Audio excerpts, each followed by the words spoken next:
Hello student, my name is Professor D.A. Bhosle, working as a lecturer from DKT Yashwantrao Chavan Polytechnic. Unit number 4 आपण PL SQL programming complete केलेला आहे. त्यानंतर topic number 5 जो आहे database security and transaction processing हा आपण आजच्या video पासून चालू करणार आहे. तर जो प्रिव्हियसचा जो युनिट नंबर 4 होता त्याच्यामध्ये PL SQL प्रोग्रामिंग मध्ये जे PL SQL साठी लागणारे जे डेटा टाइप्स होते किंवा PL SQL मध्ये आपण कर्सर, ट्रिगर, प्रोसिजर, फंक्शन हे पॉइंट्स आपण कव्हर केलेले आहेत. तर आता टॉपिक नंबर जो 5 आहे RDBMS मधील database security and transaction processing हा खूप महत्त्वाचा आहे.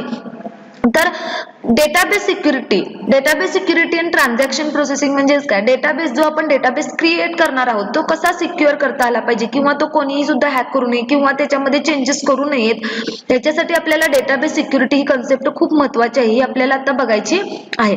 आणि ट्रान्झॅक्शन प्रोसेसिंग म्हणजे काय? तर आपण जसं बँकेमधून पैसे काढतो, विथड्रॉ करतो किंवा एका अकाउंटवरून दुसऱ्या अकाउंटवरती सेंड करतो, त्याच पद्धतीने डेटाबेस मध्ये कसे चेंजेस होत राहतात, कशा पद्धतीने ट्रान्झॅक्शन होत राहतं ते आपल्याला बघायचं आहे. तर आजचा जो आपला व्हिडिओ आहे किंवा आजचे जे लेक्चर आहे याच्यामध्ये आपण topic number 5 database security and transaction processing हा आपण चालू केलेला आहे. इथपर्यंत आपले टॉपिक नंबर 4 जे आहेत ते कंप्लीट झालेले आहेत. RDBMS मधील हा लास्ट टॉपिक आहे. तर आजच्या या लेक्चर मध्ये आपण डेटाबेस सिक्युरिटी म्हणजे काय, डेटाबेस सिक्युरिटीची काय गरज आहे, त्यानंतर डेटाबेस सिक्युअर कसा करायचा आपण, त्याच्यासाठी ह्या वेगवेगळ्या कन्सेप्ट आपल्याला आता बघायच्या आहेत. बाळांनो, आपण आजच्या या लेक्चर मध्ये फर्स्ट जो पॉइंट डिस्कस करणार आहोत तो आहे what is a database security. Database security म्हणजे काय, त्यानंतर डेटाबेस सिक्युरिटी रिक्वायरमेंट्स म्हणजे डेटाबेस सिक्युअर आपण का करायची, काय गरज आहे, याची काय गरज आहे, हे एक आपण पॉइंट डिस्कस करणार आहोत. त्यानंतर टाइप्स ऑफ डेटाबेस युजर्स म्हणजे वेगवेगळे युजर्स असतात. जसं आता आपण सिस्टीमला लॉग इन करतो ना, रेग्युलर आपण युजर एक असतो आणि ऍडमिन असतो. अशा पद्धतीनं डेटाबेसचे युजर्सचे वेगवेगळे टाइप्स आहेत, ते कोणकोणते युजर्स आहेत ते आपल्याला बघायचे आहेत. त्यानंतर creating, altering and deleting users म्हणजे आपण युजर स्वतः क्रिएट करू शकतो, अल्टर करू शकतो आणि डिलीट पण करू शकतो. अशी आपण कन्सेप्ट एवढे 4 पॉइंट्सच्या लेक्चर मध्ये आपण डिस्कस करणार आहे. तर फर्स्ट जो पॉइंट आहे what is a database security. Database security, the use of broad range of information security controls to protect the databases including the data, database applications or stored functions, the database system, the database servers and associated network links against compromises of their confidentiality, integrity and availability. म्हणजे काय database security म्हणजे काय, तर database security म्हणजे ही एक काय आहे की इन्फॉर्मेशन सिक्युअर करण्यासाठी एक कन्सेप्ट आहे. म्हणजे तो डेटा जो डेटाबेस आहे तो प्रोटेक्ट करायचा आहे. कोणापासून प्रोटेक्ट करायचे आहे, जे हॅकर्स वगैरे असतात किंवा थ्रेड्स असतात किंवा जो आपला जो सिक्युअर डेटा आहे, आता आपल्या बँकेचा अकाउंट नंबर किंवा बँकेमध्ये आपले जे काही अकाउंट्स मध्ये जितके पैसे आहेत किंवा आपण काय करतो ते सिक्युअर ठेवतो, अकाउंट काय करतो आपण पासवर्ड टाकून लॉक करतो. अशा पद्धतीने तो डेटाबेस आपण आपले अकाउंट काय करतो सिक्युअर करतो. त्याच पद्धतीने जो आपण डेटाबेस क्रिएट करणार आहे तो सुद्धा त्यामधील जो डेटा आहे तो सिक्युअर असला पाहिजे, त्याच्यामध्ये काहीतरी कॉन्फिडेन्शियलिटी असली पाहिजे. तो जो डेटा आहे तो करेक्टच असणार आहे, तो कुणालाही म्हणजे तो कोणीही हॅक करू शकणार नाही. त्याच्यासाठी आपल्याला डेटाबेस सिक्युरिटी ही कन्सेप्ट माहित असली पाहिजे, कारण ती सिक्युरिटी कशी मेंटेन करायची, कारण ती सिक्युअर कसा डेटा करायचा हे आपण पुढे बघणार आहोत. Database security is a technique that protects and secures the database against intentional or accidental threats. म्हणजेच काय, डेटाबेस सिक्युरिटी हे काय एक टेक्निक आहे जे डेटा काय करतो प्रोटेक्ट आणि सिक्युअर करतो अगेन्स्ट जे अनवॉन्टेड एरर्स असतात किंवा थ्रेट्स असतात किंवा हॅकर्स असतात यांच्यापासून तो डेटा काय करतो सिक्युअर करतो. Security concerns will be relevant not only to data resides in an organisation database.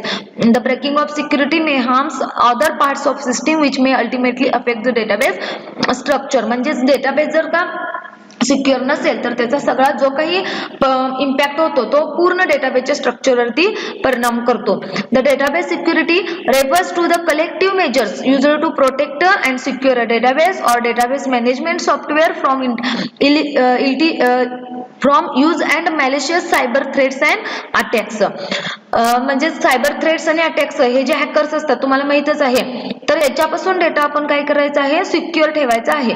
Database security procedures are aimed at protecting not just the data inside the database but the database management system and all the applications that accesses it from intrusion, misuse of data and damage. म्हणजेच काय की नुसता procedure नाही आहे की data secure करायचं ही तर protect करायचं, तर तो कसा डेटाबेस सिक्युअर आणि कसा मॅनेजमेंट करायचं, त्या ऍप्लिकेशन मधला डेटा जो आहे तो कोणीही त्याचा मिसयूज करू नये किंवा त्याचा डॅमेज करू नये, हे सगळं आपण त्या कन्सेप्ट आपण बघणार आहोत. It is a broad term that includes a multitude of processes, tools and methodologies that ensure security within a database environments. तुमच्या लक्षात आलं असेल की डेटाबेस सिक्युरिटी म्हणजे काय, तर आपल्याला डेटा काय करायचा आहे, सिक्युअर करायचा आहे, म्हणजे प्रोटेक्ट करायचं आहे. कुणापासून प्रोटेक्ट करायचं आहे, तर थ्रेट, सायबर थ्रेट असतील किंवा अटॅक्स, मॅलिशियस सायबर थ्रेट्स किंवा अटॅक्स किंवा अनवॉन्टेड मिसयूज ऑफ यूज, त्यानंतर इंट्रुजन, असे जे एरर्स असतात किंवा जे हॅकर्स असतात ते आपला डेटा हॅक करू नये याच्यासाठी आपल्याला डेटाबेस सिक्युरिटी कन्सेप्ट बघायची आहे. तर डेटाबेस सिक्युरिटी म्हणजेच काय, it is a technique that protects and secures the database against the intentional threats. याच्यावरती क्वेश्चन विचारतात, what is a database security. त्यानंतर डेटा सिक्युरिटी रिक्वायरमेंट्स, म्हणजे डेटाबेस सिक्युरिटी काय गरज आहे, आपल्याला काय गरज आहे की why the database secure is important. Database security is more than just important, it is essential, म्हणजे महत्वाचं नाही तर ही गरजच आहे. It is essential to any company with any online components. Sufficient database security prevents the data brings lost और compromised which may have serious for the company both in the terms of finances and reputations. database security helps, म्हणजे database security मदत काय काय करते, companies block attacks including ransomware and breached firewalls which in turn keep sensitive information safe. Second आहे prevent malware or viral infection, हे जे errors आहेत which can corrupt the data, ज्याच्यामुळे त्या डेटाबेस मधील डेटा काय होऊ शकतो, करप्ट होऊ शकतो. bring down a network and spread to all end point devices. ensure that physical damage to the server does not result in the loss of data.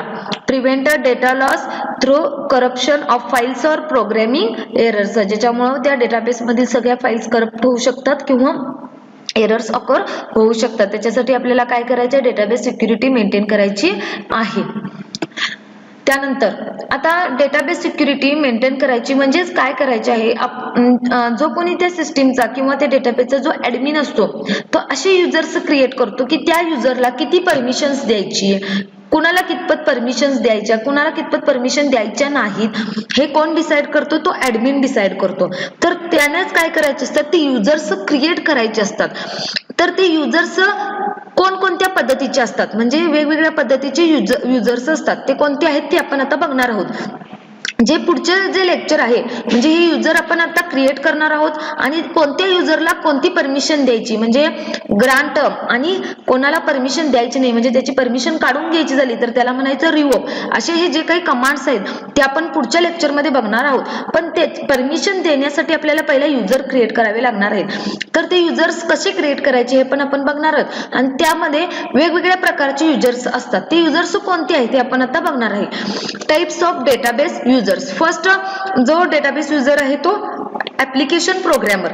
Application programmer म्हणजेच कोणता program user, a technical person who writes the database application program. They are also known as software developer or software engineer. They write programs by using computer programming language and develop tools. म्हणजे application programmer म्हणजे software engineer, जो programme लिहितो किंवा जो programme generate करतो त्याला काय म्हणायचं, application programmer. Application programs that interact with database are developed as per the user requirements and includes the functionalities of creating, reading, updating and deleting data from database. application programs म्हणजेच का, कोणते programmers जे software वगैरे design करतात ते software engineer असतात, त्याला आपण ऍप्लिकेशन प्रोग्रामर असं म्हणू शकतो, जो युजरच्या सगळ्या रिक्वायरमेंट फुलफिल करतो. त्यानंतर सेकंड जो युजर आहे naive users, means naive users are the application programs written by application programmer for interacting with the database. These users don't have much knowledge about the database but they use predefined applications to access required data from the database. म्हणजे navy users म्हणजेच कोणते जे system use करतात किंवा ते application use करू शकतो. म्हणजे तर मी एखादं सॉफ्टवेअर डेव्हलप केलंय तर दुसरा जो युजर आहे मी त्याला दिलं तर त्याला वापरता येतं पण ते कसं डेव्हलप केलेलं आहे याचं त्याला नॉलेज नाही. असे जे युजर्स असतात त्याला म्हणायचे नेव्ही युजर्स. म्हणजेच for example student filling information for online university registration is an a users. म्हणजे तुम्ही काय करता ऑनलाईन रजिस्ट्रेशन वगैरे करता बघा, तुम्ही ऑनलाईन रजिस्ट्रेशन करता त्याच्यामध्ये तुम्ही इन्फॉर्मेशन फिल करता, कसं वापरायचं ते तुम्हाला सॉफ्टवेअर कळतं पण ते सॉफ्टवेअर कशा पद्धतीने डेव्हलप केलेलं आहे तुम्हाला त्याचं नॉलेज काही नाहीये. फॉर एक्झाम्पल अनदर एक्झाम्पल बघा, LIC ऑफिसमध्ये जे क्लार्क असतात बघा, जे काय करतात तुम्ही एखाद्या LIC मध्ये अकाउंट काढला किंवा तुम्ही तिथं LIC भरत असशीला तर तुम्हाला ते LIC तुम्ही त्याला काय करता त्या क्लार्ककडे पैसे देता आणि तुम्ही LIC चे खातं काढता किंवा त्याच्यामध्ये पैसे भरता, तुम्ही LIC चे अकाउंट ओपन करून ही जी प्रोसिजर करता तो क्लार्क काय करतो ते LIC चं जे सॉफ्टवेअर आहे ते यूज करतो पण त्याला माहित नसतं की हे सॉफ्टवेअर कसं डेव्हलप केलेलं आहे. असे जे युजर्स असतात त्याला काय म्हणायचं नेव्ही युजर्स. त्यानंतर थर्ड जे युजर आहे sophisticated users. These users interact with database by using some query language or by some analytical tool. System analyst or data analyst or sophisticated users. आपण सॉफिस्टिकेटेड युजर्सला पण सिस्टीम अनालिस्ट असं म्हणू शकतो किंवा डेटा अनालिस्ट युजर्स पण असं म्हणू शकतो. Commonly use SQL and MS Excel for data analyst. म्हणजे जे डेटाबेस वरती म्हणजे ऍक्च्युअल डेटावरती डेटा अनालिसिस करतात म्हणजे जे अशी इंजिनियर असतात तर किंवा जे युजर्स असतात त्याला आपण काय म्हणायचे सॉफिस्टिकेटेड युजर्स. ज्यांना फक्त काय माहिती आहे MS Excel माहिती आहे किंवा MS Office माहिती आहे, हे जे अशा पद्धतीचे युजर्स असतात त्याला काय म्हणायचे सॉफिस्टिकेटेड युजर्स. त्यानंतर फोर्थ युजर्स आहेत specialised users. Specialised users these are the scientist or engineers. म्हणजे स्पेशल जे युजर्स असतात ते म्हणजे स्पेशल कोण असतात सायंटिस्ट किंवा engineers who can create their own application program for some specific needs. म्हणजे पर्टिक्युलर यूज साठी त्यांनी काय केलेलं असतं ते ऍप्लिकेशन क्रिएट केलेले असतात and is different from the programs written by application programmers. They are comfortably familiar with the database system. म्हणजे त्यांना ऍक्च्युअल सगळं डेटाबेसचं नॉलेज असतं. असे जे युजर्स असतात त्यांना काय म्हणायचं स्पेशलाइज्ड युजर्स. आणि त्यानंतर लास्ट युजर आहे database administrator. Database administrator which is also known as DBA. DBA म्हणजेच काय डेटाबेस ऍडमिनिस्ट्रेटर. विचारतात what is a DBA. DBA म्हणजेच काय DBA stands for database administrator. जो मेन सिस्टीमचा ऍडमिन असतो त्याला आपण डेटाबेस ऍडमिनिस्ट्रेटर असं सुद्धा म्हणू शकतो. They perform the complete administration of the database system. म्हणजे जे काही ऍडमिनिस्ट्रेटर डेटाबेसचं जो ऍडमिनचं जे काम असतो तो सगळा DBA बघतो. त्यानंतर DBA can a single person. DBA म्हणजे एक सिंगलच पर्सन असतो और it can be group of persons. ते काय असू शकतात एक पर्सन असू शकतो किंवा group of persons. Database administrator is responsible for everything. म्हणजे जी काही सिस्टीम मध्ये जे काही होत असतं किंवा जे काही काम करत असतं तो त्याच्यासाठी रिस्पॉन्सिबल आपण डेटाबेस ऍडमिनिस्ट्रेटरला डिसाइड करतो. That is related to database. He makes the policy strategies and provides the technical support. म्हणजे तो सगळ्या काही पॉलिसी किंवा स्ट्रॅटेजी कुणाला कितपत परमिशन्स द्यायची, कोणत्या युजरला कोणती परमिशन द्यायची, कोणत्या युजरला ती परमिशन द्यायची नाही, असे जे काही स्ट्रॅटेजी किंवा पॉलिसीज असतात हे कोण डिसाइड करतं database administrator. DBA is also responsible for providing security to the database and he allows only the authorized users to access modify the database. DBA also monitors the recovery and backup and provides the technical support. सगळं जे काही everything will be happened with the database which is done by the DBA. The DBA has a DBA account in the DBMS which called a system or super user account. त्याला आपण super user सुद्धा असं म्हणू शकतो. DBA repairs the damage caused due to hardware and software failure. DBA म्हणजे त्याच्या बरोबर जे डॅमेज वगैरे कधी होऊ शकतात एखाद्या हार्डवेअर किंवा सॉफ्टवेअरचा जर प्रॉब्लेम असेल तरच DBA सोबत काहीतरी प्रॉब्लेम जनरेट होऊ शकतात, अदरवाईज होत नाहीत. पण जे काही सिस्टीम मध्ये होत असतं किंवा स्ट्रॅटेजी असतात ज्या काही त्या सिस्टीमच्या पॉलिसी असतात त्या सगळ्या कोण डिसाइड करतो DBA. DBA म्हणजेच काय डेटाबेस ऍडमिनिस्ट्रेटर. तर याच्यावरती क्वेश्चन विचारतात what is the role of the database administrator. तुम्ही इथं सांगू शकता डेटाबेस ऍडमिनिस्ट्रेटरचा रोल काय असतो. DBA इज अ सिंगल किंवा it is a group of the person. Database administrator is responsible for everything that is related to the database. तो काय काय डिसाइड करतो. He makes the policy strategies and provides the technical supports. हे तुम्ही जे काही मी दिलेले आहेत त्याचे रोल्स पण आहेत, त्याच्यावरती तुम्हाला क्वेश्चन विचारतात what is the role of the database administrator.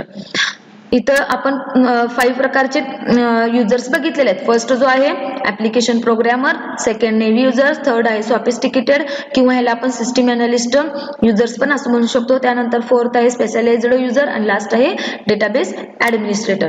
आता त्यानंतर लास्ट पॉइंट आपण डिस्कस करणार आहोत, creating, altering and deleting user. आता हे जे आपण युजरचे टाईप बघितले, तर ते युजर्स कसे क्रिएट करायचे, आपल्याला युजर सुद्धा क्रिएट करता आले पाहिजेत ना. तर ते युजर कसे क्रिएट करायचे, कसे अल्टर करायचे आणि कसे डिलीट करायचे हे आपण बघणार आहोत. तर फर्स्ट आहे क्रिएट युजर. क्रिएट युजर म्हणजेच काय, new user account is created. म्हणजे आपल्याला काय करायचं आहे, न्यू युजर क्रिएट करायचं आहे. युजरचं नवीन अकाउंट काढायचं असेल तर क्रिएट युजर आपण हे स्टेटमेंट यूज करतो. त्याच्यासाठी सिंटॅक्स आहे क्रिएट युजर, युजर नेम आणि कीवर्ड वापरायचा आहे आयडेंटिफाईड बाय आणि त्यानंतर त्याचा काय असेल तो पासवर्ड. कारण युजर नेम पण लागणार आहे आपल्याला आणि त्याचा काय लागणार आहे, पासवर्ड पण माहित असला पाहिजे. जेव्हा तुम्ही लॉग इन करता तेव्हा जो युजर तुम्ही जो क्रिएट करशील त्यानं लॉग इन केला आणि तर जो पासवर्ड दिलेला आहे तो पासवर्ड दिला तर इझिली तुम्ही लॉग इन करू शकता. जर तुम्हाला त्या पद्धतीने युजर क्रिएट करायचे असतील तर तुम्ही क्रिएट युजर ही कमांड यूज करू शकता. सिंटॅक्स आहे create user, user name, identifier compulsory keyword राहणार बाय आणि जो काय आहे तो पासवर्ड. सो आता आपण इथे एक एक्झाम्पल घेतलेला आहे. युजर क्रिएट करायचा आहे डेटा ओनर आणि त्याचा पासवर्ड दिलेला आहे मी सुपर सिक्युअर पासवर्ड दिलेला आहे आणि इथे एक सिम्बॉल वापरलेला आहे एक्सक्लेमेटरी मार्क. त्यानंतर मी इथं एक्झाम्पल मध्ये बघा क्रिएट युजर केलेला आहे डेटा ओनर, त्याच्यासाठी मी क्वेरी लिहिलेला आहे क्रिएट युजर, युजर नेम काय आहे डेटा ओनर, आयडेंटिफाईड कीवर्ड राहणार बाय आणि मी पासवर्ड माझा स्ट्रिंग मध्ये आहे म्हणून तो डबल कोट मध्ये दिलेला आहे आणि त्यानंतर मी सेंटेन्स टर्मिनेट केलाय. ह्याच्यानंतर तुम्हाला ऑटोमॅटिकली आन्सर येईल युजर इज क्रिएटेड. आता तुम्हाला युजर मध्ये काय करायचे आहे, युजर नेम मध्ये चेंज करायचे असतील किंवा युजर पासवर्ड जर तुम्हाला चेंज करायचे असतील तर तुम्ही त्याला अल्टरिंग युजर असं म्हणू शकता. The password and also other user account attributes may be changed with alter user statement. The user himself may use this command to change his password. तुम्हाला काय करायचं आहे, पासवर्ड वगैरे चेंज करायचं असेल तर तुम्ही अल्टरिंग युजर कमांड यूज करू शकता. सिंटॅक्स आहे alter user, user name, identified by, password same राहणार. क्रिएट युजरच्या ऐवजी काय वर्ड वापरायचा, अल्टर. एक्झाम्पल मी घेतलेलं आहे बघा, alter user data owner, data owner is the आपण युजर क्रिएट केलाय त्या युजरचं name data owner, identified by. आता इथं मी जो पासवर्ड सुपर सिक्युअर पासवर्ड होता मी इथं दिलेला आहे SP 123455 तर ऑटोमॅटिकली त्याचा पासवर्ड काय होईल, चेंज होणार आहे. आता त्यानंतर थर्ड आहे डिलीटिंग युजर. तुम्हाला जर युजर नको असेल, डिलीट करायचं असेल तर तुम्ही ड्रॉप कमांड यूज करू शकता. A user account is deleted with a drop user statement. Only database administrator are entitled to use this statement. म्हणजे फक्त ओनली डेटाबेस ऍडमिनच काय करू शकतो, युजर डिलीट करू शकतो. तर त्याच्यासाठी सिंटॅक्स आहे ड्रॉप युजर आणि युजर नेम आणि मी स्क्वेअर ब्रॅकेट मध्ये कॅस्केड हे लेटर वापरलेलं आहे. आता हे कॅस्केडचं मिनिंग बघा, जेव्हा तुम्ही ड्रॉप युजर युजर नेम करता तेव्हा ह्या सिंटॅक्स मध्ये बघा drop user user name. Me for example घेतलेलं आहे ड्रॉप युजर आणि मी युजर क्रिएट केलेला डेटा ओनर तोच इथं डिलीट केलेला आहे. आता हे कॅस्केड, कॅस्केड म्हणजेच काय, if the account owns tables or something other database object it can not be deleted. म्हणजे तुम्हाला आता हे काय करायचं आहे, डेटा ओनर जो आहे क्रिएट केलेला युजर तो डिलीट करायचा आहे आणि त्याच्यामध्ये जर तुमचे काहीतरी टेबल्स वगैरे असतील, काहीतरी ऑब्जेक्ट असतील तर तुम्ही ते डिलीट करू शकणार नाही unless the clause cascade is included in the command. आणि जर तुम्ही कॅस्केड जर लेटर वापरला तर तुम्ही मात्र ते अकाउंट डिलीट करू शकता. म्हणजे cascade caused all the objects owned by the user to be deleted prior to the deletion of user account. म्हणजे कॅस्केड मिनिंग काय इंडिकेट करतो की त्या युजर मध्ये जर काय डेटा सुद्धा असेल तर तो सुद्धा डेटा डिलीट करा. म्हणजे त्यामधला डेटा पण डिलीट होणार आणि ते युजर पण डिलीट होणार. जर आपण इथं कॅस्केड लेटर नाही वापरलं आणि समजा डेटा ओनर मध्ये जर काहीतरी वेगवेगळे 4-5 टेबल्स असतील तर तिथं तुमचा ही क्वेरी रन होणार नाही. कारण डेटा ओनर मध्ये काय आहे, तुमचे 2-4 जे टेबल्स आहेत ते पहिला टेबल्स डिलीट करायला पाहिजेत ना. मग त्याच्यासाठी तुम्हाला टेबल पण डिलीट करायचा आणि तो युजर पण डिलीट करायचा असेल तर तुम्ही बोथ साठी इथं फक्त काय वापरू शकता, कॅस्केड. स्क्वेअर ब्रॅकेट मध्ये कॅस्केड लिहू शकता. कॅस्केड म्हणल्यानंतर तो युजर पण डिलीट होतो आणि युजरच्या अंडर असणारे जितके काही टेबल्स आहेत ते पण डिलीट होतात किंवा त्याच्या अंडर असणारे डेटाबेस जे आहेत ते पण सगळे डिलीट होतात. आणि जर तुम्ही कॅस्केड वापरला नाही तर युजर मध्ये जर डेटाबेसेस असतील किंवा टेबल्स असतील तर युजर डिलीट होत नाही. तर का, तर इथं कॅस्केड लेटर लिहावं लागणार. आणि जर युजर क्रिएट केलाय पण युजरमध्ये जर ऑब्जेक्टच नसतील तर मात्र युजर इझिली काय होऊ शकतो, डिलीट होऊ शकतो. आणि जर तुम्हाला तो युजर पण डिलीट करायचा आहे आणि युजरच्या अंडर असणारे सगळे ऑब्जेक्ट पण डिलीट करायचे असतील तर तुम्ही कॅस्केड हा लेटर यूज करू शकता.